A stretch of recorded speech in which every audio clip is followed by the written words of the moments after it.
আসসালামু আলাইকুম বন্ধুরা, আশা করি সকলেই ভালো আছেন।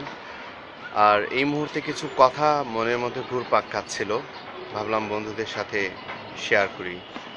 কথাগুলো হচ্ছে, আমরা মানুষ তো এই জন্য অনেক সময় আমাদের মনের মধ্যে অনেক ধরনের কষ্ট থাকে, বা কারো থেকে কষ্ট পাওয়ার মাধ্যমে মন খারাপ থাকে বা মন ভারাক্রান্ত থাকে।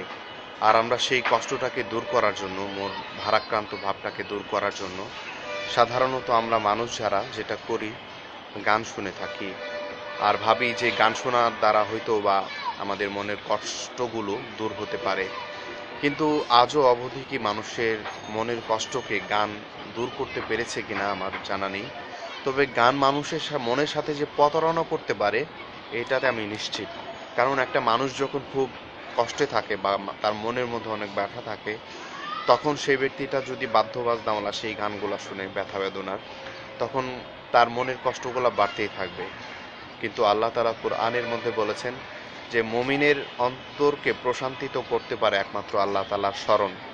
সেই ক্ষেত্রে আমরা যদি আল্লাহ তাআলার স্মরণ করি, আমাদের যে মনের কষ্টকর যে সময়গুলা বা ব্যথা বেদনার যে সময়গুলা, সেই সময় যদি আমরা আল্লাহ তাআলার স্মরণ করি, কোরআন তেলাওয়াত করি বা হামদে বাড়ি তাআলা শুনি, আশা করা যায় সেই কষ্ট দূর হতে পারে এবং ব্যথা বেদনা চলে যেতে পারে এবং মন প্রশান্তিত হতে পারে।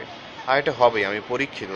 আমার যখনই মন খুব খারাপ থাকে, তখন আমি আহ, আল্লাহ তালার শানে যে হামদে বাড়ি তালাগুলো আছে সেগুলো আমি শুনি, এবং মাঝে মধ্যে কোরআন তেলাওয়াত করি, আমার মন প্রশান্তি লাভ করে।